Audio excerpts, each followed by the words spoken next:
ಬಂಧುಗಳೇ, ಪರಿಶಿಷ್ಟ ಜಾತಿ ಮೀಸಲಾತಿ ಆ ಜನಾಂಗದ 3 ಜಾತಿಗಳಿಗೆ ಸಮನಾಗಿ ಹಂಚಿಕೆಯಾಗಿಲ್ಲ. ಈ ಸಮನಾಗಿ ಹಂಚಿಕೆ ಆಗದೇ ಇರೋದ್ರಿಂದ ಪರಿಶಿಷ್ಟ 101 ಜಾತಿಯಲ್ಲಿ ಇರ್ತಕ್ಕಂಥ ಕಟ್ಟ ಕಡೆಯಲ್ಲಿರ್ತಕ್ಕಂಥ ಬಂಗಿ, ದೋಹರ, ಮಾದಿಗ, ಸಮಗಾರ, ಮಚ್ಚಿಗ ಈ ರೀತಿಯ ಅನೇಕ ಜಾತಿಗಳು ಬಡತನದಲ್ಲಿ ಮುಳುಗಿದರು. ಅವರಿಗೆ ಉದ್ಯೋಗ ದೊರೆತಿಲ್ಲ, ಅವರ ಮಕ್ಕಳಿಗೆ ಶಿಕ್ಷಣ ಸಿಕ್ಕಿಲ್ಲ. ಆದ್ದರಿಂದ ಪರಿಶಿಷ್ಟ ಜಾತಿಯ ಮೀಸಲಾತಿಯನ್ನು ವರ್ಗೀಕರಣ ಮಾಡಬೇಕು ಅಂತ ಹೇಳಿ ಕಳೆದ 30-35 ವರ್ಷಗಳಿಂದ ನಿರಂತರವಾಗಿ ಅನೇಕ ಹೋರಾಟಗಳನ್ನು ಮಾಡಿದ್ದೀವಿ. 3 ರಾಷ್ಟ್ರೀಯ ಪಕ್ಷಗಳು ರಾಜ್ಯದಲ್ಲಿ ಆಡಳಿತವನ್ನು ಮಾಡಿದರು. ಕಾಂಗ್ರೆಸ್ಸು, BJP, ಜನತಾದಳ. 3 ಪಕ್ಷಗಳು ಪ್ರಣಾಳಿಕೆಯಲ್ಲಿ ನಮ್ಮ ಪಕ್ಷ ಅಧಿಕಾರಕ್ಕೆ ಬಂದರೆ ಒಳ ಮೀಸಲಾತಿನ ವರ್ಗೀಕರಣ ಮಾಡ್ತೀವಿ ಅಂತ ಹೇಳಿ ಅಧಿಕಾರಕ್ಕೆ ಬಂದು ವಂಚಿಸಿ ಮೋಸ ಮಾಡಿದವೆ, ವರ್ಗೀಕರಣನ ಮಾಡಿಲ್ಲ.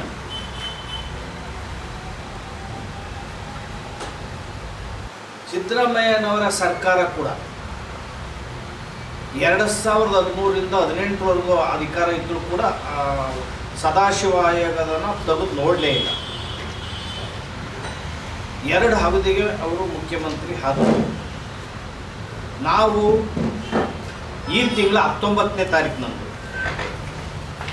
ಫ್ರೀಡಮ್ ಪಾರ್ಕ್ನಲ್ಲಿ ಒಂದು 50ಕ್ಕೂ ಹೆಚ್ಚು ಮಾದಿಗ ಸಂಬಂಧಿತ ಸಂಘಟನೆಗಳು ಒಂದು 5-6 ಸಾವಿರ ಜನ ಬೃಹತ್ ಸಮಾವೇಶನ ಮಾಡಿದ್ವಿ. ಆ ಸಮಾವೇಶಕ್ಕೆ ಅಬಕಾರಿ ಸಚಿವರಾದಂಥ ಆರ್.ಬಿ. ತಿಮ್ಮಾಪುರವರು ಆಗಮಿಸಿದರು. ತಿಮ್ಮಾಪುರವರು ಆಗಮಿಸ್ತಿದ್ದಂಗೆ ಅಲ್ಲಿದ್ದಂಥ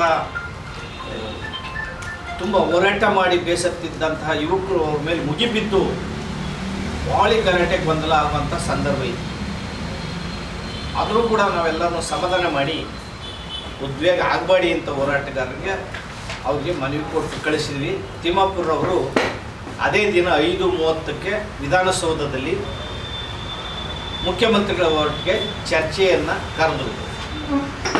ನಾವು ದಲಿತ ಸಂಘಟನೆಗಳಿಂದ, ಮಾದಿಗ ಸಂಬಂಧಿತ ಸಂಘಟನೆಗಳಿಂದ ಅನೇಕ ಮುಖಂಡರು ಆ ಸಭೆಯನ್ನು ಮುಖ್ಯಮಂತ್ರಿಗಳ ಸಭೆಯಲ್ಲಿ ಭಾಗವಹಿಸಿದ್ರು. ಮುಖ್ಯಮಂತ್ರಿಗಳ ಸಭೆಯಲ್ಲಿ ಹಿರಿಯ ಸಚಿವರಾದಂಥ KH ಮುನಿಯಪ್ಪನವರು, ಸಮಾಜ ಕಲ್ಯಾಣ ಸಚಿವರಾದಂತಹ ಡಾಕ್ಟರ್ H.C. ಮಾದೇವಪ್ಪ ಸರು, ತಿಮ್ಮಾಪುರವರು, ಅಧಿಕಾರಿಗಳೆಲ್ಲ ಪಾಲ್ಗೊಂಡಿದ್ದರು. ಮುಖ್ಯಮಂತ್ರಿಗಳು ನಮ್ಮ ಚರ್ಚೆಯನ್ನು ಸಾವಧಾನ ಚಿತ್ತವಾಗಿ ಕೇಳಿದರು. ಸುಮಾರು 1 ಗಂಟೆಗೂ ಹೆಚ್ಚು ಕಾಲ ಸಭೆ ನಡೀತು. ಮುಖ್ಯಮಂತ್ರಿಗಳಿಗೆ ನಾವು ಮನವಿ ಮಾಡಿದ್ವಿ, ದಯಮಾಡಿ ಕೂಡಲೇ ಒಳ ಮೀಸಲಾತಿನ ವರ್ಗೀಕರಣ ಮಾಡಬೇಕು. ಏನು ವರ್ಗೀಕರಣ ಮಾಡೋದಕ್ಕೆ ನಿವೃತ್ತ ನ್ಯಾಯಾಧೀಶರಾದ ನಾಗಮೋಹನ್ ದಾಸ್ ಏನು ನೇಮಕ ಮಾಡಿದ್ದೀರಿ, ಏಕಸದಸ್ಯ ಆಯೋಗ, ಮಧ್ಯಂತರ ವರದಿಯನ್ನು ಪಡೆದು ನೀವು ವರ್ಗೀಕರಣ ಮಾಡಿ. ಡಿಟೈಲಾಗಿ ಮಾಡಬೇಕು ಅಂತಂದರೆ ನೀವು ಹಾಗೆ ಅದು ಮುಂದುವರಿಸಿ. ಈಗ ಸದ್ಯಕ್ಕೆ ವರ್ಗೀಕರಣ ಮಾಡಿ, ಆಮೇಲೆ ವ್ಯತ್ಯಾಸಗಳಿಂದ ಪರಿಷ್ಕರಣೆ ಮಾಡಿ ಅಂತ ನಾವು ಮನವಿ ಮಾಡಿದ್ವಿ. ನಾವು ಮುಖ್ಯಮಂತ್ರಿಗಳು ನಾನು 22ನೇ ತಾರೀಕು ಅಂದರೆ 19ನೇ ತಾರೀಕು ಸಭೆ ಇತ್ತಲ್ಲ, 22ನೇ ತಾರೀಕಿನ 2-3 ದಿನದಲ್ಲಿ ನಾಗಮೋಹನ್ ದಾಸರವರನ್ನು ನಾನು ಕರೀತೇನೆ, ಜಸ್ಟಿಸ್ರವರನ್ನು. ನಾವು ಸಚಿವರು ನಾವೆಲ್ಲ ಕೂತ್ಕೊಂಡು ಮಾತಾಡಿ ಅವ್ರ ಸಮಸ್ಯೆ ಏನೆಲ್ಲ ಕೇಳಿ ನಾನು ತ್ವರಿತವಾಗಿ ವರ್ಗೀಕರಣ ಮಾಡ್ತೇವೆ. ಅವರು ಒಂದು ವಾರದೊಳಗೆ ಕೊಟ್ಟರೆ ಮಾರನೇ ದಿನವೇ ನಾವು ಕ್ಯಾಬಿನೆಟ್ಗೆ ಇಟ್ಟು ವರ್ಗೀಕರಣ ಮಾಡಿಬಿಡ್ತೀವಿ. ಅವರು 15 ದಿನದ ವರದಿ ಕೊಟ್ಟರೆ 16ನೇ ದಿನಕ್ಕೆ ನಾವು ವರ್ಗೀಕರಣ ಪ್ರಕ್ರಿಯೆಯನ್ನು ಮುಗಿಸ್ಬಿಡ್ತೇವೆ ಅಂತ ಮುಖ್ಯಮಂತ್ರಿಗಳು ಮಾತನ್ನು ಕೊಟ್ಟರು. ಹಾಗೆಯೇ ನಾವು ಈ ಮೀಸಲಾತಿ ವರ್ಗೀಕರಣ ಆಗೋವರೆಗೂ ಏನು ಕ್ಯಾಬಿನೆಟ್ಟಲ್ಲಿ 28 ನೀವೇನು ತೀರ್ಮಾನ ತಗೊಂಡಿದ್ದೀವಿ, ತಾರೀಕು 28/10/2024 ತೀರ್ಮಾನ ತಗೊಂಡಿದ್ದೀರಿ ಕ್ಯಾಬಿನೆಟ್ಟಲ್ಲಿ, ಮೀಸಲಾತಿ ವರ್ಗೀಕರಣ ಆಗೋವರೆಗೂ ಯಾವುದೇ ಉದ್ಯೋಗವನ್ನು ನೇಮಕ ಮಾಡಲ್ಲ ಅಂತ. ಹಾಗೆ ಅದನ್ನು ಭದ್ರಾಗಿರ್ತಾವೆ ಸರ್ಕಾರ. ಯಾವುದೇ ನೇಮಕಾತಿಯನ್ನು ಮಾಡಬಾರ್ದು, ಬ್ಯಾಕ್ಲಾಕನ್ನು ಫಿಲ್ಲಪ್ ಮಾಡಬಾರ್ದು, ಬಡ್ತಿ ಮೀಸಲಾತಿಯನ್ನು ಮಾಡಬಾರ್ದು, ಮತ್ತು ಯಾವುದೇ ವರ್ಗಾವಣೆ ಮಾಡಬಾರ್ದು ಅಂತ ನಾವು ಮನವಿ ಮಾಡಿದ್ವಿ. ಅದು ಮುಖ್ಯಮಂತ್ರಿಗಳು ನಾನು ಇದು ಬದ್ಧಾಗಿದ್ದೇನೆ, ವರ್ಗೀಕರಣ ಆಗೋವರೆಗೂ ಇದು ಯಾವುದೂ ಕೂಡ ಉದ್ಯೋಗ ನೇಮಕಾತಿ ಬ್ಯಾಕ್ಲಾಗು ಯಾವುದೂ ಮಾಡಲ್ಲ ಅಂತೇಳಿ ಮಾತನ್ನು ಕೊಟ್ಟಿದ್ದಾರೆ. ಅದೇ ರೀತಿಯಲ್ಲಿ ಮುಖ್ಯಮಂತ್ರಿಗಳು ನಡ್ಕೊಂಡಿದ್ದಾರೆ. ಇದು ಅವರು ನಮ್ಗೆ ಹೇಳ್ದಂಗೆ ನಮ್ಗಲ್ಲಿ ಏನು ಭರವಸೆಯನ್ನು ಕೊಟ್ಟರು, ಆ ಭರವಸೆಯಂತೆ 22ನೇ ತಾರೀಕು ನಾಗಮೋಹನ್ ದಾಸ್ರವರನ್ನು ಜಸ್ಟಿಸನ್ನು ಕರೆದು ಮಾತುಕತೆ ಮಾಡಿದ್ದಾರೆ. ಮತ್ತು 24ನೇ ತಾರೀಕು ಈ ಹಿರಿಯ ಸಚಿವರನ್ನೆಲ್ಲನೂ ಕರೆದು ಏನು ಈ ವಲಯ, ಮಾದಿಗ, ಪರಮ, ಪರ್ಚ, ಬೋವಿ, ಲಮಾಣಿ ಈ ಸಮಾಜದ ಸಚಿವರನ್ನೆಲ್ಲ ಕರೆದು ಸುದೀರ್ಘವಾಗಿ ಚರ್ಚೆ ಮಾಡಿದ್ದಾರೆ ಮುಖ್ಯಮಂತ್ರಿಗಳು ಹೇಳಿದರು, ಒಂದು ವಾರದಲ್ಲಿ ಇದನ್ನು ನಾನು ಮಧ್ಯಂತರ ವರದಿಯನ್ನು ಕೊಡ್ತೀನಿ ಅಂತ ನಾಗಮೋಹನ್ ದಾಸ್ ಅವರು ಜಸ್ಟಿಸ್ ಹೇಳಿದ್ದಾರೆ. ಒಂದು ವಾರದಲ್ಲಿ ವರದಿಯನ್ನು ಕೊಡ್ತಾರೆ, ನಾವು ವರ್ಗೀಕರಣನ ಮಾಡ್ತೀವಿ ಅಂತ ಮುಖ್ಯಮಂತ್ರಿಗಳು ಮಾತನ್ನು ಕೊಟ್ಟಿದ್ದಾರೆ. ಆದ್ದರಿಂದ ಮುಖ್ಯಮಂತ್ರಿಗಳು ಏನು ಮಾತನ್ನು ಕೊಟ್ಟಿದ್ರು ಅದೇ ರೀತಿಯಲ್ಲಿ ನಡ್ಕೊಂಡಿರೋದ್ರಿಂದ ಅವರು ಇದನ್ನು ಸ್ವಾಗತ ಮಾಡ್ತೇವೆ ಮತ್ತು ಅಭಿನಂದನೆ ಕೂಡ ಮುಖ್ಯಮಂತ್ರಿಗಳು ಮಾಡ್ತೇವೆ. ಜೊತೆಗೆ ನಾಗಮೋಹನ್ ದಾಸ್ರವರು ಸಭೆಯಲ್ಲಿ ಹೇಳಿರೋ ಪ್ರಕಾರ ಈಗಾಗಲೇ 40 ಇಲಾಖೆಗಳು, ಸರ್ಕಾರದ 40 ಇಲಾಖೆಗಳಲ್ಲಿ ಈಗಾಗಲೇ ಬಹುತೇಕ 27ಕ್ಕೂ ಹೆಚ್ಚು ಇಲಾಖೆಗಳು ವರದಿಯನ್ನು ಕೊಟ್ಟಿದ್ದಾವೆ. ಈಗೇನು ಈ ಪ್ರಕಾರ ಎಲ್ಲರೂ ಕೊಟ್ಟಿದ್ದಾರೆ ಅಂತ ಗೊತ್ತಾಗಿದೆ. ಏನು ಯಾರ್ಯಾರು ಎಷ್ಟೆಷ್ಟು ಯಾವ ಜನಾಂಗದಲ್ಲಿ ಎಷ್ಟೆಷ್ಟು ಉದ್ಯೋಗದಲ್ಲಿದ್ದಾರೆ ಅನ್ನೋ ಮಾಹಿತಿನೆಲ್ಲನೂ ಕೂಡ ಸಾಧ್ಯವಾದಷ್ಟು ಕೂಡ ಸಂಗ್ರಹ ಮಾಡಿದ್ದೇವೆ. ಆದ್ದರಿಂದ ನಾನು ವರದಿಯನ್ನು ಕೊಡ್ತೇವೆ ಅಂತ ಇನ್ನು ಒಂದು 3-4 ದಿನದಲ್ಲಿ ವರದಿಯನ್ನು ಕೊಡ್ತೇವೆ ಅಂತೇಳಿ ನಾಗಮೋಹನ್ ದಾಸ್ರವರು ಸರ್ಕಾರದ ಮುಂದೆ ಇಟ್ಟಿದ್ದಾರೆ. ನಾನು ಇಲ್ಲಿ ಮನವಿ ಮಾಡೋದು, ಈ ಥರ ಮಾತುಗಳು ಅನೇಕ ಸಾರಿ ನಡೆದಿದ್ದಲ್ಲ. ಯಾಕಂದ್ರೆ ಚಿತ್ತೂರ್ಗಢ ಡಿಕ್ಲರೇಷನ್ ಮಾಡಿ ಮೊದಲನೇ ಕ್ಯಾಬಿನೆಟಲ್ಲಿ ನಮ್ಮ ಸರ್ಕಾರ ಬಂದರೂ ಮಾಡ್ತೀವಿ ಅಂತ ಹೇಳಿದರು. ಆದ್ದರಿಂದ ಭರವಸೆ ಹೋಗ್ಬಿಟ್ಟಿದೆ. ಭರವಸೆ ಹೋಗೋದ್ರ ಜೊತೆಗೆ ಮುಖ್ಯಮಂತ್ರಿಗಳ ಬಗ್ಗೆ ನಂಬಿಕೆ ಇದೆ. ನಮ್ಮ ಸಮಾಜದ ಎಡಗೈ ಸಮಾಜದ ಮಂತ್ರಿಗಳ ಬಗ್ಗೆ ನಂಬಿಕೆ ಇಲ್ಲ ನಮಗೆ. ಅಲ್ಲಿ ಸಭೆಯಲ್ಲಿ ನಡೆದಂಥ ವಿಚಿತ್ರ ಒಂದೇನೆಂದರೆ, ಮುಖ್ಯಮಂತ್ರಿಗಳು ಭರವಸೆ ಕೊಡ್ತಾ ಇದ್ದಾರೆ, ಈ ಕಡೆ ನಾನು ಭದ್ರನಾಗಿದ್ದೇನೆ ಮಾಡೋದರಲ್ಲಿ, ನೀವು ಬೇಡ ಅಂದರೂ ಕೂಡ ನಾನು ಮಾಡ್ತೇನೆ, ಖಂಡಿತ ಮಾಡ್ತೇನೆ ನಾನು ಅಂತ ಮುಖ್ಯಮಂತ್ರಿಗಳು ಒಂದು ಕಡೆ ಹೇಳ್ತಾ ಇದ್ದರೆ, ಇದನ್ನು ಗಮನ ಕೊಡಬೇಕು ನಮ್ಮ ಸಮಾಜದ ಹಿರಿಯ ಸಚಿವರು, ಯಾರು KH ಮುನಿಯಪ್ಪನವರು, ಆಹಾರ ಸಚಿವರು. ಮುಖ್ಯಮಂತ್ರಿಗಳಲ್ಲಿ ಮನವಿ ಮಾಡಬೇಕು, ಅವರು ಮಾಡಿ ಹಾಗೆ ಅಂತ. ಅವರು ನಮಗೆ ಮನವಿ ಮಾಡ್ತಾವ್ರೆ ಏನಂತ, ನೀವು ಗಲಾಟೆ ಮಾಡಬೇಡಿ, ಮುಖ್ಯಮಂತ್ರಿಗಳು ಒಳ್ಳೆಯರಿದ್ದಾರೆ, ನಮಗೆ ಗೊತ್ತಿಲ್ವಾ? ನೀವು ಗಲಾಟೆ ಮಾಡಬೇಡಿ, ಮುಖ್ಯಮಂತ್ರಿಗಳು ಒಳ್ಳೆಯರಿದ್ದಾರೆ, ಅವ್ರು ಕೆಟ್ಟದಾಗಿ ಯಾರು ಬೈಬೇಡಿ, ಕಾರ್ಯಕ್ರಮ ಎಲ್ಲ ನಿಲ್ಲಿಸ್ಬಿಡಿ, 3 ತಿಂಗಳು ಟೈಮ್ ಕೊಡಿ ಅಂತ ಕೇಳಿದರು KH ಮುನಿಯಪ್ಪರು, ಹಿರಿಯ ಸಚಿವರು. ಅದಕ್ಕೆ ನಾನು ನಿಲ್ಲಿಸ್ರಿ ನಿನ್ನ ಮಾತು, ಮುಖ್ಯಮಂತ್ರಿಗಳೇ, ನಮ್ಮ ಎಡಗೈ ಸಮಾಜದ ಮಂತ್ರಿಗಳು ಈ ಸಮಾಜದ ನಂಬಿಕೆ ಕಳ್ಕೊಂಬಿಟ್ಟಿದ್ದಾರೆ.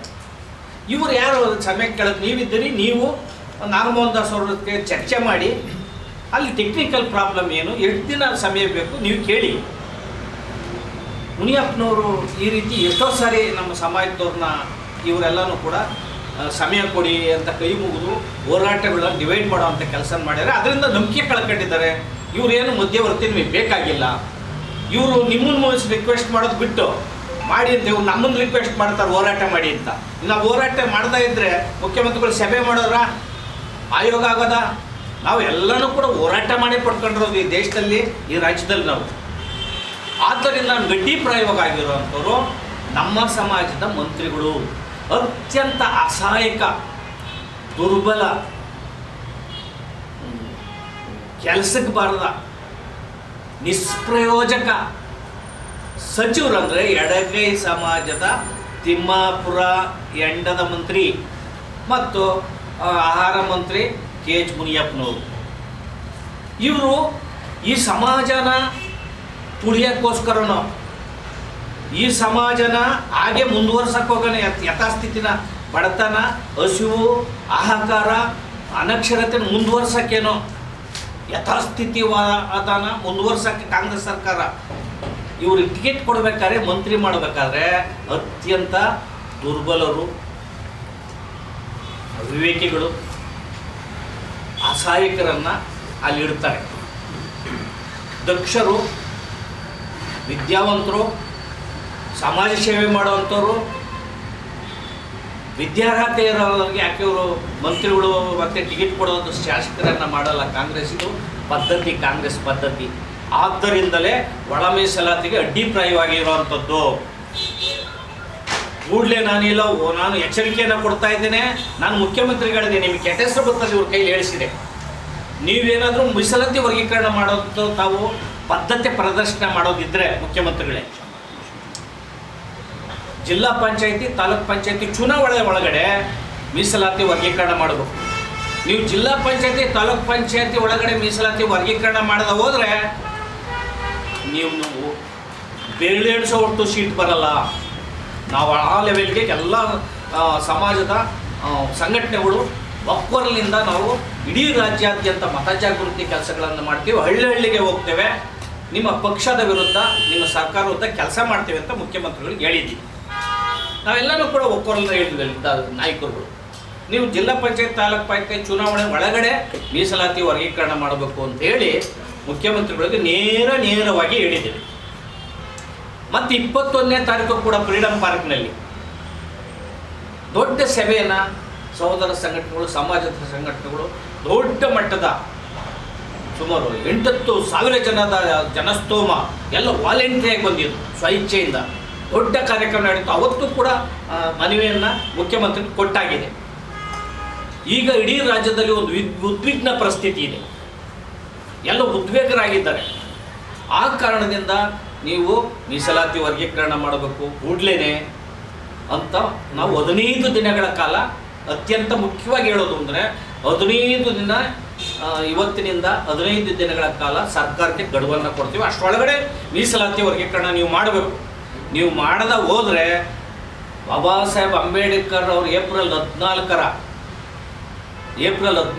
ನಂತರ ಇಡೀ ರಾಜ್ಯಾದ್ಯಂತ ಜನಾಂದೋಲನ ಹೋರಾಟವನ್ನು Republican Party of India, Karnataka Dalita Sangharsha Samiti, ಇನ್ನು ಅನೇಕ ಸೋದರ ಸಂಘಟನೆಗಳೆಲ್ಲ ಸೇರಿ ಇಡೀ ರಾಜ್ಯದಿಂದ ಪ್ರತಿ ಜಿಲ್ಲೆಯಲ್ಲೂ, ತಾಲೂಕಲ್ಲೂ ಹೋರಾಟವನ್ನು ಮಾಡ್ತೇವೆ, ಪ್ರವಾಸವನ್ನು ಕೈಗೊಳ್ತೇವೆ. ಮತ್ತು ಕಾಂಗ್ರೆಸ್ಸು ಈ ರಾಜ್ಯದಲ್ಲಿ ಬರಬಾರ್ದು, ಆ ಮಟ್ಟಕ್ಕೆ ನಾವು ಕಾಂಗ್ರೆಸ್ ಮುಕ್ತ ಮಾಡೋದಕ್ಕೆ ಹೋರಾಟ ಮಾಡಬೇಕಾಗ್ತದೆ ಅಂತ ಈ ಮೂಲಕ ಎಚ್ಚರಿಕೆಯನ್ನು ಕೊಡ್ತಾ ಇದ್ದೇವೆ. ಮತ್ತು 15 ದಿನ ಸರ್ಕಾರಕ್ಕೆ ಗಡುವನ್ನು ಕೊಡ್ತಾ ಇದ್ದೇವೆ. ಅಷ್ಟರೊಳಗಡೆ ನಾಗಮೋಹನ್ ದಾಸರವರು ಒಂದು ವಾರದಾಗ ನಾನು ವರದಿಯನ್ನು ಕೊಡ್ತೀನಿ ಅಂತ ಹೇಳಿದ್ದಾರೆ. 21ನೇ ತಾರೀಕು ಹೇಳಿದ್ದಾರೆ. ಈಗಾಗಲೇ 4-5 ದಿನ ಆಗಿದೆ. ಕೂಡಲೇ ನಾಗಮೋಹನ್ ದಾಸರವ್ರಿಗೆ ಕೈ ಮುಗಿದು ಮನವಿ ಮಾಡ್ತೇವೆ.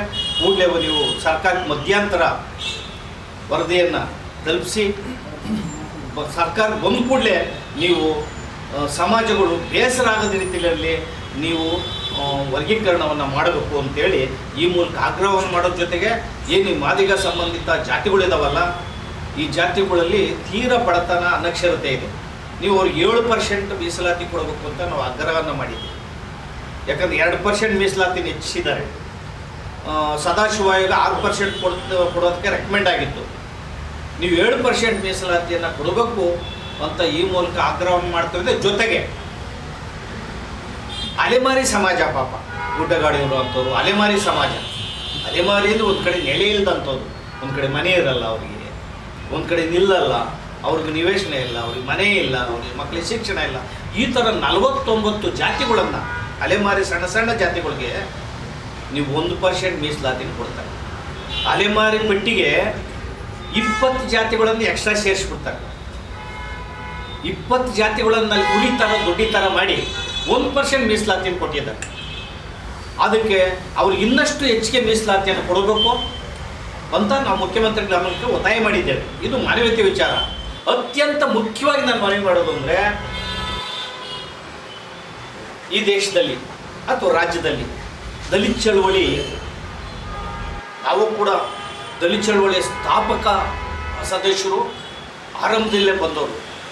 ಅನೇಕ ಜನರು ಸೋದರರು ದಲಿತ ಚಳವಳಿನಲ್ಲಿ ಅಥವಾ ದಲಿತ ಸಂಘರ್ಷ ಸಮಿತಿನಲ್ಲಿ ಅಂಬೇಡ್ಕರ್ ಸಿದ್ಧಾಂತ, ತತ್ವ, ತಥಾಗತ ಬುದ್ಧನ ಸಿದ್ಧಾಂತ, ತತ್ವ ಅಂತ ಏನು ಹೇಳೋರಿದ್ದೀರಿ ನೀವು? ನಿಮ್ಗೆ ಅಲೆಮಾರಿಗಳು ಕಣ್ಣಿಗೆ ಕಾಣಲ್ವಾ? ಈ ಬಂಗಿಗಳು ತಲೆ ಮೇಲೆ ಮರ ಅವರು ಕಣ್ಣಿಗೆ ಕಾಣಲ್ವಾ? ಈ ಪೌರ ಕಾರ್ಮಿಕರು ಇವ್ರು ನಿಮಗೆ ಕಣ್ಣಿಗೆ ಕಾಣಲ್ವಾ? ಕಸ ಗುಡಿಸಿ ಮಹಾನಗರ ಕ್ಲೀನ್ ಮಾಡೋವಂಥವ್ರು, ಬಚ್ಚಲು ಬಳಿಯೋ ಅಂಥವ್ರು ಕಣ್ಣಿಗೆ ಕಾಣಲ್ವಾ? ದಲಿತ ಸಂಘಟನೆಗಳಲ್ಲಿ, ದಲಿತ ಚಳವಳಿಯಲ್ಲಿ ಕೆಲಸ ಮಾಡೋರಿಗೆ ಇವರೆಲ್ಲ ಕಾಣಬೇಕಲ್ಲ. ಆದರೆ ಅಂಬೇಡ್ಕರ್ ತತ್ವ ಸಿದ್ಧಾಂತ ಅಂತ ಹೇಳ್ಕೊಳೋ ಅಂಥವರು ಒಂದು ಮಾತನ್ನು ಕೂಡ ಇದುವರೆಗೂ ಒಳ ಮೀಸಲಾತಿ ವರ್ಗೀಕರಣದ ಬಗ್ಗೆ ಎತ್ತಿಲ್ಲ. ಅಂಬೇಡ್ಕರ್ ಅಂದರೆ ಅವ್ರ ಮಾರ್ಗದಲ್ಲಿ ಹೋಗೋವಂಥದ್ದು, ಅಂಬೇಡ್ಕರ್ ಹೇಳಿದ ಕೆಲಸಗಳನ್ನು ಮಾಡೋವಂಥದ್ದು. ಅಂಬೇಡ್ಕರ್ ಅಂದರೆ ಅಂಧಾಭಿಮಾನ ಅಲ್ಲ. ಅಂಬೇಡ್ಕರ್ ಅಂದರೆ ಬರೀ ಭಕ್ತಿ ಭಾವನೆಗಳ ಭಾವನಾತ್ಮಕ ಸಂಬಂಧಗಳಲ್ಲ. ಬಾಬಾ ಸಾಹೇಬ್ರ ಅಂಬೇಡ್ಕರ್ ತತ್ವ ಸಿದ್ಧಾಂತನ ಮೈಗೂಡಿಸ್ಕೊಳ್ಳೋವಂಥದ್ದು. ಇಂತಹ ಸಮಸ್ಯೆಗಳು ಬಂದಾಗ ಅಂಬೇಡ್ಕರ್ ಹೃದಯದಿಂದ, ಕಣ್ಣಿಂದ ನೋಡೋ ಅಂಥದ್ದು. ನಾನು ಮುಖ್ಯವಾಗಿ ಇಲ್ಲಿ ಹೇಳಬೇಕು ಅಂತಂದರೆ, ವಲಯ ಮಾದಿಗರು ಇವರು ಅಸ್ಪೃಶ್ಯತೆ ಅನುಭವದಲ್ಲಿ ಸಮಾನ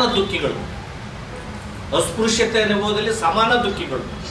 ಈ ಎರಡು ಸಮಾಜನೂ ಕೂಡ ಎರಡು ಕಾಲಲ್ಲಿ ಆಗ್ತಕ್ಕಂಥ ಮೆಟ್ಟಿದ್ದಂಗೆ, ಚಪ್ಪಲಿ ಇದ್ದಂಗೆ ಒಳಗೋಗ್ಬೇಕಾದ್ರೆ ಬಿಟ್ಟೋತಾರಲ್ಲ, ಇವರು ಕೂಡ ಅಸ್ಪೃಶ್ಯರು.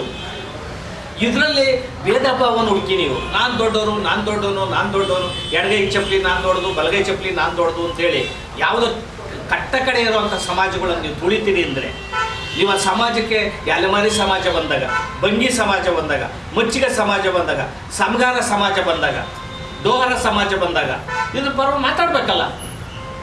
ಇದು ದಲಿತ ಚಳವಳಿ ಹುಟ್ಟತಾನೆ ಈ ವಿರೋಧ ಇತ್ತು, ಈ ಸಮಸ್ಯೆ ಇತ್ತು. ಆದರೆ ಮುಕ್ತವಾಗಿ ಕೂತು ಚರ್ಚೆ ಮಾಡೋದಕ್ಕೆ ಇವರು ಮನಸ್ಸು ಒಪ್ಪಲಿಲ್ಲ. ಬಾಬಾ ಸಾಹೇಬ್ ಅಂಬೇಡ್ಕರ್ ಹೇಳೋದು, ಬುದ್ಧನ ಹೆಸರು ಹೇಳೋದು, ಬಸವಣ್ಣ ಹೆಸರು ಹೇಳೋದು, ಇವ್ರ ಮನಸ್ಸು ಪರಿವರ್ತನೆ ಆಗಲಿ, ಇವರು ಬಾಬಾ ಸಾಹೇಬ್ ಅಂಬೇಡ್ಕರ್ ತತ್ವ ಸಿದ್ಧಾಂತಗಳನ್ನು ಓದಿ ತಿಳ್ಕೊಳ್ಳಿ, ಇವರು ಮನುಷ್ಯರಾಗಲಿ, ಇಂಥ ಮೀಸಲಾತಿ ವರ್ಗೀಕರಣದ ಬಗ್ಗೆ ಬೆಳಕು ಚೆಲ್ಲಿ ಅನ್ನೋದು ಹೇಳೋದ್ರ ಮೂಲಕ ಮೀಸಲಾತಿ ವರ್ಗೀಕರಣ ಮಾಡಿದರೆ ಈ 101 ಜಾತಿಗಳು ಕೂಡ ಒಟ್ಟಾಗ್ತವೆ. ಇಲ್ಲ ಅಂದರೆ ಕಿತ್ತಾಡ್ಕೊಂಡು ಒಬ್ಬರ ಮೇಗವ್ರು ಬೈದಾಡ್ಕೊಂಡು ಇವ್ರು ತಿಂದರು ಅವ್ರು ತಿಂದರು, ಈ ಥರದ ಒಂದು ಸಮಾಜ ಒಡೆಯುವಂಥ ಕೆಲಸ ಆಗುತ್ತದೆ. ಆದ್ದರಿಂದ ಮೀಸಲಾತಿ ವರ್ಗೀಕರಣ ಮಾಡಬೇಕು ಕೂಡಲೇ. ಮುಖ್ಯಮಂತ್ರಿಗಳು ನಮ್ಮ ಸಿದ್ದರಾಮಯ್ಯ ಸಾಹೇಬರು, ನಾನು ಸಾಮಾಜಿಕ ನ್ಯಾಯದ ಅಧಿಕಾರ, ಮುಖ್ಯಮಂತ್ರಿಗಳು ಸಿದ್ದರಾಮಯ್ಯ ಅಂದರೆ ಸಾಮಾಜಿಕ ಅಧಿಕಾರ, ಅಹಿಂದ ನಾಯಕರು ಅಂತ ಹೆಸರು ಹೇಳುವಂಥವ್ರು ನೀವು. ಇದು ಮೀಸಲಾತಿ ವರ್ಗೀಕರಣ ಕೂಡ ಸಾಮಾಜಿಕ ನ್ಯಾಯದ ಮೊದಲನೇ ಹಂತ, ಪ್ರಾರಂಭದ ಹಂತ. ಸಾಮಾಜಿಕ ನ್ಯಾಯ ಮುಖ್ಯಮಂತ್ರಿ ಕೊಡಬೇಕಲ್ಲ. ನಾನು ಮುಖ್ಯಮಂತ್ರಿ ಕೇಳಿದೆನು, ನೀವು ಸಾಮಾಜಿಕ ನ್ಯಾಯದ ಅಧಿಕಾರರು ಅಂತ ಹೇಳ್ತಾ ಇದ್ದೀರಿ ಸ್ವಾಮಿ, ಫಸ್ಟು ಮೀಸಲಾತಿ ವರ್ಗೀಕರಣ, ಕಟ್ಟ ಕಡೆಯವರು ಶಿಕ್ಷಣ ಕೊಡಿ, ಉದ್ಯೋಗ ಕೊಡಿ, ಆ ಮೂಲಕ ನೀವು ಮೀಸಲಾತಿ ವರ್ಗೀಕರಣ ಮಾಡಿ ಈ ಬದ್ಧತೆನೇ ಪ್ರದರ್ಶನ ಮಾಡ್ತಾ ಇದ್ದರೆ, ಇಲ್ಲ ನಾನು ಬದ್ಧನಾಗಿದ್ದೀನಿ ಮೀಸಲಾತಿ ವರ್ಗೀಕರಣದ ಬಗ್ಗೆ, ನನಗೆ ಬದ್ಧತೆ ಇದೆ, ಬದ್ಧತೆಯನ್ನು ಕೂಡಲೇ ಮಾಡಿ. ನಿಮ್ಮ ಕೈಲಿ ಸುಪ್ರೀಂ ಕೋರ್ಟ್ ಆದೇಶ ಕೊಟ್ಟಿದೆ. ಸುಪ್ರೀಂ ಕೋರ್ಟ್ ಬಗ್ಗೆ ಗೌರವ ಇದ್ದರೆ 7 ಜನರ ನ್ಯಾಯಾಧೀಶರ ಪೀಠ, ಸಂವಿಧಾನದ ಪೀಠ 1/8/2024 ತೀರ್ಪು ಕೊಟ್ಟು 7 ತಿಂಗಳು ನಡೀತಾರೆ. ನೀವು ಸುಪ್ರೀಂ ಕೋರ್ಟ್ನ ನ್ಯಾಯಾಲಯದ ಬಗ್ಗೆ ಗೌರವ ಇದ್ದರೆ, ಸಂವಿಧಾನದ ಬಗ್ಗೆ ಗೌರವ ಇದ್ದರೆ ಕೂಡಲೇ ಮೀಸಲಾತಿ ವರ್ಗೀಕರಣ ಮಾಡಿ. ಈಗಾಗಲೇ ರೇವಂತ್ ರೆಡ್ಡಿ ಅವರು ತೆಲಂಗಾಣದಲ್ಲಿ ಮಾಡಿ ಬಿಲ್ ಪಾಸ್ ಮಾಡಿದ್ದಾರೆ. ಆಂಧ್ರದಲ್ಲಿ ಚಂದ್ರಬಾಬು ನಾಯ್ಡು ಬಿಲ್ ಪಾಸ್ ಮಾಡಿ ಮೀಸಲಾತಿ ಕೊಟ್ಟಾಗಿದೆ. ಅಲ್ಲಿ ತೆಲಂಗಾಣದಲ್ಲಿ 951 ಕೊಟ್ಟಿದ್ದಾರೆ. ಇಲ್ಲಿ ಸದಾಶಿವ ಆಯೋಗದಲ್ಲಿ 6531 ಮಾಡಿದರು. ಈಗ ಅದನ್ನು ನೋಡಿ ತುಲನೆ ಮಾಡಿ ತೂಕ ಮಾಡಿ ಈ ಕಟ್ಟಕಡೆ ಸಮಾಜಕ್ಕೆ ಹೆಚ್ಚಿಗೆ ಸ್ವಲ್ಪ ಕೊಡಿ. ಈ ಹಂಗೇನೆ ಅಲೆಮಾರಿ ಸಮಾಜಕ್ಕೆ 49 ಜಾತಿಗಳನ್ನ ಸೇರಿಸ್ಬಿಟ್ಟು 1% ಕೊಟ್ಟರು, ನೀವು ಒಂದು ಮೀಸಲಾತಿ ಕೊಟ್ಟರು 1%. ಆ ಸಮಾಜದಲ್ಲಿ ಹೆಂಗವರು ಒಬ್ಬ ತಹಶೀಲ್ದಾರ್ ಇಲ್ಲ, ಒಬ್ಬ ಕಾನ್ಸ್ಟೇಬಲ್ ಇಲ್ಲ, ಒಬ್ಬ ನೌಕರ ಇಲ್ಲ, ಒಬ್ಬ P1 ಇಲ್ಲ ಸಮಾಜದಲ್ಲಿ. ಈ ಥರ ಸಮಾಜನೆಲ್ಲ ಮೇಲೆತ್ತುವಂತಹ ಉದಾರತೆ, ಉದಾರ ಗುಣ, ದೊಡ್ಡತನ ನಿಮ್ಮಲ್ಲಿ ಬರಲಿ. ಏನು 3 ರಾಷ್ಟ್ರೀಯ ಪಕ್ಷಗಳಿದ್ದಾವೆ ಈ ದೇಶದಲ್ಲಿ, ಬಡತನ, ಅನಕ್ಷರತೆ, ನಿರುದ್ಯೋಗ, ಅಸ್ಪೃಶ್ಯತೆ, ಅಸಮಾನತೆ, ಲಿಂಗಭೇದ ಮೊಡಗಟ್ಟಿದೆ, ತಲ್ಲಣಿಸಿದೆ ದೇಶ ರಾಜ್ಯ. ಇವೆಲ್ಲನೂ ಕೂಡ ಆಗಬೇಕು ಅಂತಂದರೆ ಮೀಸಲಾತಿಯನ್ನು ಒಂದೇ ಜಾತಿ ಕೊಡ್ತಾ ಇಲ್ಲ. ಬ್ರಾಹ್ಮಣ ಸಮಾಜ ಕೂಡ 10% ಮಾಡ್ಯವ್ರೆ, ಬ್ರಾಹ್ಮಣ ಇತರೆ ಸಮಾಜಗಳು ಕೂಡ 10% ಮೀಸಲಾತಿ ಮಾಡಿದ್ದಾರೆ. ಇತರೆ ಹಿಂದುಳಿದವ್ರಿಗೆ, OBCಗಳಿಗೆ ಎಲ್ಲನೂ ಕೂಡ ಅವ್ರಿಗೆ ಮಂಡಲ ಆಯೋಗದ ಪ್ರಕಾರ 32% ಮೀಸಲಾತಿ ಹೋಗ್ತಾ ಇದೆ. ಇಲ್ಲಿ ಚಿನ್ನಪ್ಪ ರೆಡ್ಡಿ ಆಯೋಗದ ಪ್ರಕಾರ 22% ಮೀಸಲಾತಿ ಹೋಗ್ತಾ ಇದೆ. ಅದು OBCಗಳಿಗೆ ಸಿಕ್ಕಿರೋ ಅಂಥದ್ದು ಇಲ್ಲಿ ಚಿನ್ನಪ್ಪ ರೆಡ್ಡಿ ಪ್ರಕಾರ 27% ಮೀಸಲಾತಿ ಅಂದರೆ ಅವ್ರಿಗೆ ಸಿಕ್ಕಿರೋದೇ 6%. ಇನ್ನು 21% ಮೀಸಲಾತಿ ಅವ್ರಿಗೆ ಸಿಕ್ಕಿಲ್ಲ. ಆಮೇಲೆ ಉದ್ಯೋಗ ಇರೋದೇನೆ ಕೇಂದ್ರ ರಾಜ್ಯ ಸರ್ಕಾರದಲ್ಲಿ 2%, 100ರಲ್ಲಿ ಬರೀ 2% ರಾಜ್ಯ ಮತ್ತು ಕೇಂದ್ರ ಸರ್ಕಾರದ ಉದ್ಯೋಗಗಳಿರೋದು. ಇನ್ನು 90% ಖಾಸಗಿನಲ್ಲಿ ಮತ್ತು ಕಾರ್ಖಾನೆಗಳು, ಖಾಸಗಿ ಕಾರ್ಖಾನೆಗಳು ಮತ್ತು ಭೂಮಿ, ಇಲ್ಲಿ ಉದ್ಯೋಗಗಳಿವೆ. ಈ ಖಾಸಗಿ ಕಾರ್ಖಾನೆಯಲ್ಲಿ ಔದ್ಯೋಗಿಕ ರಂಗದಲ್ಲಿ, ಖಾಸಗಿ ಔದ್ಯೋಗಿಕ ರಂಗದಲ್ಲಿ ಮೀಸಲಾತಿ ಇಲ್ಲದೆ ಇರೋದ್ರಿಂದ ಮೀಸಲಾತಿ ಎಷ್ಟೋ ಉದ್ಯೋಗ ಸಾಧ್ಯ ಆಗ್ತಾ ಇಲ್ಲ, ಕನ್ನಡಿಗರಿಗೂ ಉದ್ಯೋಗ ಸಿಗ್ತಾ ಇಲ್ಲ. ಈ ಥರದಲ್ಲಿ ಇರೋದ್ರಿಂದ ಅವ್ರಿಗೂ ಸಿಗ್ತಾ ಇಲ್ಲ. ಇಲ್ಲಿ ಸಮಾಜದಲ್ಲಿ ಸಹಸ್ರಾರು ವರ್ಷಗಳಿಂದ ಶೋಷಣೆಗೊಳಗಾದಂಥವ್ರು, ಕೀಳು ಕೆಲಸ ಮಾಡೋವಂಥವ್ರು, ಗಬ್ಬು ಕೆಲಸಗಳನ್ನು ಕೈಯಲ್ಲಿ ರೊಚ್ಚು ಕಾಲ್ಯಗಳನ್ನು ಬಳಿಯುವಂಥವ್ರು, ಮಲಗಳನ್ನು ಬಳಿಯುವಂಥವ್ರಿಗೆ ಅವ್ರು ಅಲ್ಲೇ ಇರಬೇಕಾ? ಇದು ಮುಖ್ಯಮಂತ್ರಿಗಳು ಸಿದ್ದರಾಮಯ್ಯನವರು ಈ ಕೆಲಸನ ಮುಖ್ಯವಾಗಿ ಮಾಡಬೇಕೇನ? ಮಾಧ್ಯಮಗಳು, ದೊಡ್ಡ ದೊಡ್ಡ ಮಾಧ್ಯಮಗಳಿಂದ ಈಗ ಹೋಗ್ಬಿಟ್ಟು ಅವ್ರು ರಾಜಣ್ಣ ಅಂತ ಎಂಥದ್ದು ನೀ ಟ್ರ್ಯಾಪ್ ಅಂತ. ಯಾವ ಟ್ರ್ಯಾಪ್ ರೀ ನೀ ಟ್ರ್ಯಾಪು? ಆಚೆಗೆ ಅವರು 224 ಜನ ನೀ ಟ್ರ್ಯಾಪ್ ಒಬ್ಬರು ಮಾಡಿದಂತೆ. ಅದನ್ನೆಲ್ಲ ಕಂಡು ಹಿಡಿತೀರಿ. ಅವ್ರು ಯಾರು ಕಂಪ್ಲೇಂಟ್ ಕೊಡಬೇಕು, ಇನ್ನೊಂದು ಮಾಡಬೇಕು. ಇನ್ನು ಇವಂದಾಯಿತು ಫಿಲಮು ಯಾರಪ್ಪ, ದರ್ಶನ್ದಾಯಿತು, ಪ್ರಜ್ವಲ್ ರೇವಣ್ಣಂದಾಯಿತು. ಬರೀ ಇದೇ ಹೊಡ್ಕೊಂಡು ಹೋದರೆ ಈ ಥರದಕ್ಕೆ ದೊಡ್ಡ ದೊಡ್ಡ ಮಾಧ್ಯಮಗಳು ಬೆಳಕು ಚೆಲ್ಲಬೇಕು. ಈ ಥರ ಸಮಾಜಮುಖಿ ಕೆಲಸವನ್ನು ಮಾಡಬೇಕು ಅಂತೇಳಿ ಅನೇಕ ದೊಡ್ಡ ದೊಡ್ಡ ಪತ್ರಿಕೆಗಳು ಒಳ್ಳೊಳ್ಳೆಯದು ಪ್ರಿಂಟ್ ಮೀಡಿಯಾದಲ್ಲಿ. ಇವತ್ತು ಪ್ರಿಂಟ್ ಮೀಡಿಯಾ ಯಾವ ಲೆಕ್ಕಕ್ಕೆ ಹೋಗಿದೆ ಅಂತಂದರೆ ನಾನು ಅದನ್ನು ಮಾಧ್ಯಮದ ಬಗ್ಗೆ ನಾನು ಹೇಳಲ್ಲ, ಯಾಕಂದರೆ ಅದು ನಾವು ಅಷ್ಟು ದೊಡ್ಡವರಲ್ಲ. ಇಲ್ಲಿ ನೀವೆಲ್ಲನೂ ಕೂಡ ಯಾರು ಪಾಪ ಈ ಸಣ್ಣ ಪತ್ರಿಕೆಗಳು, ಮಿಡ್ಲು ಮಾಧ್ಯಮಗಳು, ಮಧ್ಯಮದಲ್ಲಿರ್ತಕ್ಕಂಥವ್ರು, ಸಣ್ಣ ಮಾಧ್ಯಮಗಳು ಇರೋವಂಥವ್ರು ತುಂಬ ಕಳಕಳಿಯಿಂದ ಆ ಜನ ಇರೋ ತಕ್ಕ ಹೋಗಿ ಸುದ್ದಿಗಳನ್ನು ಮಾಡ್ತಾ ಇದ್ದೀರಿ, ಅವ್ರಿಗೆ ಧ್ವನಿಯನ್ನು ಕೊಡ್ತಾ ಇದ್ದೀರಿ, ವಾಯ್ಸನ್ನು ಕೊಡ್ತಾ ಇದ್ದೀರಿ. ಅದರಿಂದ ನಿಮಗೆ ನಾನು ಅಭಿನಂದನೆಗಳನ್ನು ನಾನು ಸಲ್ಲಿಸ್ತೀನಿ. ನನ್ನ ಕರ್ತವ್ಯ. ಯಾಕಂದ್ರೆ ನಾವೆಲ್ಲ 48-49 ವರ್ಷಗಳು ಯಾವುದೇ ಫಲಾಪೇಕ್ಷೆನ ಬಯಸ್ದಂಗೆ ಹೋರಾಟ ಮಾಡ್ಕೊಂಬಂದಿದ್ದೀವಿ. ನಾವೂ ಇವರಂಗೆ ಗುಲಾಮರಾಗಿ, ರಾಜಕೀಯ ಗುಲಾಮರಾಗಿ, ಯಾವುದೋ ಪಕ್ಷದ ಗುಲಾಮರಾಗಿ, ಯಾವ ವ್ಯಕ್ತಿ ಗುಲಾಮರಾಗಿದ್ದರೆ ನಾವು ಕೂಡ ಮುಖ್ಯಮಂತ್ರಿ ಹತ್ತತ್ರ ನಾವು ಬರ್ತಿದ್ವಿ. ನಾವು ಸಮಾಜ ಸೇವೆಗೆ ಹೋದವ್ರು ನಾವು. ಇವತ್ತು ಯಾರ್ಯಾರು ಸಮಾಜದಲ್ಲಿ ಈಗ ನಮ್ಮ ಎಡಗೈ ಸಮಾಜ ಮಂತ್ರಿಗಳು ಕತೆ ಹೇಳಿದ್ನಲ್ಲ, ಇವರೆಲ್ಲನೂ ಕೂಡ ಗುಲಾಮಗಿರಿ ಮಾಡ್ತಾ ಇದ್ದಾರೆ. ಅದಕ್ಕೆ ಬಾಬಾ ಸಾಹೇಬ್ರು ಹೇಳಿದರು, ಕಾಂಚಿರಾಮ್ಜಿ ಅವರು ಹೇಳಿದರು. ಏನು ಹೇಳಿದ್ರು ಇವ್ರ ಬಗ್ಗೆ? ಇವರು ನಮ್ಮ ಈ ಸಮಾಜವನ್ನು, ಸಂವಿಧಾನದ ಫಲಾನುಭವಿಗಳು, ಮಂತ್ರಿ ಶಾಸಕರಿದ್ದರಲ್ಲಿ ಇವರು ಬೆಲ್ಟ್ ಹಾಕಿದ, ಬಾಯಿ ಕಟ್ಟಿದ, ಊಟಕ್ಕೆ ಕಟ್ಟಿದ ನಾಯಿಗಳು ಅಂತ ಕರೆದಿದ್ರು, ಪಶು ಅಂತ ಕರೆದಿದ್ರು. ಈಗ ಅದೇ ರೀತಿ ಬಾಯಿಗೆ ಪಟ್ಟಿ ಹಾಕ್ಕೊಂಡು, ಕತ್ತಿ ಬೆಲ್ಟ್ ಹಾಕ್ಕೊಂಡು, ಊಟಕ್ಕೆ ಕಟ್ಸ್ಕೊಂಡು ಎಷ್ಟು ಸಮಾಜದಲ್ಲಿ ದೌರ್ಜನ್ಯಗಳು, ದಾಳಿಗಳು, ಅನ್ಯಾಯ ಆಗ್ತಿದ್ರು ಕೂಡ ವಾಯ್ಸ್ ತೆಗೆದಂಗೆ ಸುಮ್ಮನೆ ಕೂತಿದ್ದೀರಿ ಗುಲಾಮರಾಗಿ. ಸ್ವಾರ್ಥಿಗಳಾಗಿದ್ದೀರಿ. ನಿಮ್ಮ ಬಾಮೈಗಳು, ನಿಮ್ಮ ತಮ್ಮ ಮಕ್ಕಳು, ಅವರು ಇವರು ಮಂತ್ರಿಗಳಾಗಬೇಕು, ಕೆಲಸಕ್ಕೆ ಬರಬೇಕು, ಉಳಿದ ಸಮಾಜಗಳು ಹಾಗೆ ಇರಬೇಕು ಅನ್ನೋಂಥ ಧೋರಣೆ ಇದೆಯಲ್ಲ, ಇದು ಸಮಾಜದ ವಿರೋಧಿ ಧೋರಣೆ. ಆ ಕಾರಣದಿಂದ ನೀವು ಮೀಸಲಾತಿ ವರ್ಗೀಕರಣದ ಬಗ್ಗೆ ಬಾಯಿ ತೆಗೀರಿ. ದಲಿತ ಸಮಾಜದಲ್ಲಿ ಇರ್ತಕ್ಕಂಥವ್ರು ಮತ್ತು ಮಾದಿಗ ಸಮಾಜದಲ್ಲಿ ಇರ್ತಕ್ಕಂಥ ಮಂತ್ರಿ ಶಾಸಕರು ಬಾಯಿ ಬಿಚ್ಚಬೇಕು. ಯಾರು ಶಾಸಕರುಗಳಿದ್ದೀರಿ, ಸುಮಾರು ಶಾಸಕರುಗಳು, 53 ಶಾಸಕರಿದ್ದಾರೆ ರಾಜ್ಯದಲ್ಲಿ, ವಿವಿಧ ಪಕ್ಷಗಳಲ್ಲಿ. ದಲಿತ SC ST ಶಾಸಕರು 53 ಶಾಸಕರಿದ್ದಾರೆ. ಇವರು ಬಾಯ ತೆಗೆಯುತ್ತಾ ಇಲ್ವಲ್ಲ. 101 ಜಾತಿಗೆ ಅನ್ಯಾಯ ಆಗಿದೆ ಪರಿಶಿಷ್ಟ ಜಾತಿನಲ್ಲಿ. ಇನ್ನು ಪರಿಶಿಷ್ಟ ವರ್ಗದಲ್ಲಿ 51 ಜಾತಿಗಳಿದ್ದಾವೆ, 50 ಜಾತಿಗಳಿದ್ದಾವೆ. 151 ಜಾತಿ SC STನಲ್ಲಿ ಸೇರಿಸಿದರೆ ರಾಜ್ಯದಲ್ಲಿ. ಅದೇ ಕೇಂದ್ರದಲ್ಲಿ ಭಾರತ ಮಟ್ಟದಲ್ಲಿ ಪರಿಶಿಷ್ಟ ಜಾತಿಯಲ್ಲಿ 1600 ಜಾತಿಗಳಿದ್ದಾವೆ, ಪರಿಶಿಷ್ಟ ಪಂಗಡದಲ್ಲಿ 1000 ಜಾತಿಗಳಿದ್ದಾವೆ. OBCಗಳಲ್ಲಿ ಹಿಂದುಳಿದವರಲ್ಲಿ ಮಂಡಲ ಆಯೋಗದ ಪ್ರಕಾರ 3743 ಜಾತಿಗಳಿದ್ದಾವೆ. ಒಟ್ಟು 6000ಕ್ಕೂ ಹೆಚ್ಚು ಜಾತಿಗಳನ್ನು ಮಾಡಿಟ್ಟಿದ್ದಾರೆ ಸಮಾಜದಲ್ಲಿ. ಒಬ್ಬರೂ ಒಟ್ಟಿಗೆ ಸೇರಂಗಿಲ್ಲ, ಓಡಾಟ ಮಾಡೋಂಗಿಲ್ಲ. ಎಲ್ಲ ಜಾತಿಗಳು ಹೇಳ್ಕೊಂಡು ಅವ್ರವ್ರ ಜಾತಿಗೆ ಸೇರ್ಕೊಂಡು ಆಯಾ ಜಾತಿಲಿರ್ತಕ್ಕಂಥವ್ರನ್ನೇ ಇವರು ಸಣ್ಣ ಮೀನು, ದೊಡ್ಡ ಮೀನು, ಸಣ್ಣ ಮೀನು ಉಂಟು ಅಂತ ಇಲ್ಲಿರೋರನ್ನೇ ಇವ್ರು ಶೋಷಣೆ ಮಾಡ್ಕೊಂಡು ಹೋಗಿದ್ದಾರೆ. ಈ ಥರದ ಶ್ರೇಣೀಕೃತ ಜಾತಿ ಪದ್ಧತಿ ಮೇಲ್ ಸಮಾಜಗಳನ್ನು ಹೇಳೋದಕ್ಕಿಂತ ಈ ಸಮಾಜದಲ್ಲೇ ಮನುವಾದಿಗಳಿದ್ದಾರೆ. ನಮ್ಮ ಸಮಾಜದಲ್ಲಿ ಇರ್ತಕ್ಕಂಥ ಪಟ್ಟಭದ್ರು, ಪಟ್ಟದಲ್ಲಿರೋ ಅಂಥವ್ರ ಹೃದಯದಲ್ಲಿ, ಅವರ ಆಳದಲ್ಲಿ ಪಾತಕಿ ಗುಣ ಇದೆ. ಇವರು ಮನುಸ್ಥಿತಿ ಇದ್ದಾರೆ. ಇವರದ್ದು ಮನುಸ್ಥಿತಿ ಬ್ರಾಹ್ಮಣವಾದ ಮತ್ತು ಇವರ ಮೌಲಿಕ ಸಿದ್ಧಾಂತ ಬ್ರಾಹ್ಮಣ್ಯ ಸಿದ್ಧಾಂತ, ಮನು ಸಿದ್ಧಾಂತ ಆಗಿದೆ. ಆದ್ದರಿಂದ ಸಮಾಜ ಶೋಷಣೆಗೊಳಪಟ್ಟಿದೆ. ನಾವು ಈ ಏನು ಪರಿಶಿಷ್ಟ ಜಾತಿಯ ವರ್ಗೀಕರಣದ ವಿಚಾರದಲ್ಲಿ ಎಂಥ ತ್ಯಾಗ ಬಲಿದಾನಕ್ಕೂ ಕೂಡ ನಾವು ಸಿದ್ಧರಿದ್ದೇವೆ, ಬದ್ಧರಿದ್ದೇವೆ.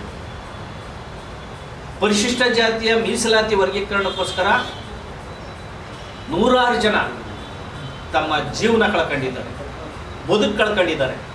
15-16 ಜನ ಸತ್ತೋಗಿದ್ದಾರೆ. ಹುಬ್ಳಿ ಸಮಾವೇಶದಲ್ಲಿ 6 ಜನರ ದೇಹ ಛಿದ್ರಾಗಿ ಸತ್ತರು.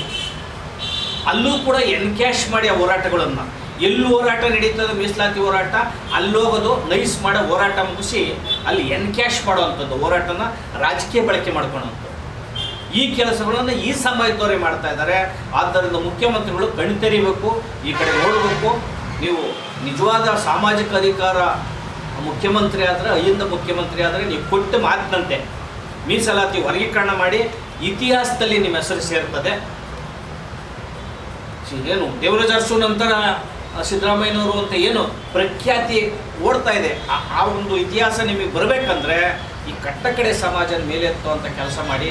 ಇಲ್ಲ ಅಂದರೆ ನೀವು ನಿಮ್ಮ ಹೆಸರನ್ನು, ಕಪ್ಪು ಇತಿಹಾಸವನ್ನು ಬರ್ಸ್ಕತ್ತೀರಿ ಅನ್ನೋ ಮಾತನ್ನು ನಿಮಗೆ ಎಚ್ಚರಿಕೆಯನ್ನು ಹೇಳಿ ನಾವಂತೂ ಹೇಳ್ತಾ ಇದ್ದೀವಿ. 15 ದಿನ ಕಾದು ಏಪ್ರಿಲ್ 14ನೇ ತಾರೀಕಿನ ಮೇಲೆ ಇಡೀ ರಾಜ್ಯಾದ್ಯಂತ ಭಾಳ ಉಗ್ರ ಪ್ರತಿಭಟನೆಗಳನ್ನು ಮಾಡ್ತೇವೆ, ಜನಾಂದೋಲನ ಮಾಡ್ತೇವೆ. ಬೇರೆ ಸಮಾಜನ ಕೂಡ ನಮ್ಮ ಒಟ್ಟಿಗೆ ಸೇರಿಸ್ಕೊಂಡು ಅವರಿಗೆ ನಮ್ಮ ನೋವನ್ನು ಹೇಳೋದ್ರ ಮೂಲಕ ನಾವು ಎಲ್ಲ ಸಮಾಜನೂ ಕೂಡ ಒಟ್ಟಿಗೆ ತಗೊಂಡು ಇಡೀ ಒಂದು ಜನಾಂದೋಲನ ಗಟ್ಟಿ ಧ್ವನಿಯನ್ನು ಮತ್ತು ಒಗ್ಗಟ್ಟನ್ನು ಪ್ರದರ್ಶನ ಮಾಡೋ ಮೂಲಕ ದೊಡ್ಡ ಆಂದೋಲನ ಈ ರಾಜ್ಯದಲ್ಲಿ ಆಗ್ತದೆ. ಏನಾದರೂ ಕೂಡ ಈ ಆಂದೋಲನದಲ್ಲಿ ಕಹಿ ಘಟನೆಗಳು ನಡೆದರೆ ನಮ್ಮ ತೀರ್ಮಾನಗಳು ಬದಲಾಗ್ತವೆ. ಶಾಂತಿ ಹೋರಾಟಗಳನ್ನು ಮಾಡ್ಕೊಂಬಂದಿದ್ದೀವಿ.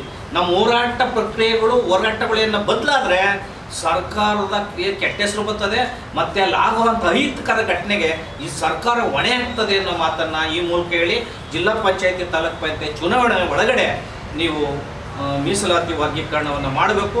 ಅದಕ್ಕೆ 15 ದಿನ ಮಾತ್ರ ಗಡುವು ಕೊಟ್ಟಿದ್ದೇವೆ. ಆ ನಂತರ ಏಪ್ರಿಲ್ 14ರಿಂದ ಇಡೀ ರಾಜ್ಯಾದ್ಯಂತ ಪ್ರವಾಸವನ್ನು ಕೈಗೊಂಡು ದೊಡ್ಡ ಒಂದು ಆಂದೋಲನವನ್ನು ರಾಜ್ಯದಲ್ಲಿ ಮಾಡ್ತೇವೆ ಅನ್ನೋ ಎಚ್ಚರಿಕೆಯನ್ನು ಸರ್ಕಾರಕ್ಕೆ ಕೊಡ್ತಾ ಇದ್ದೀವಿ.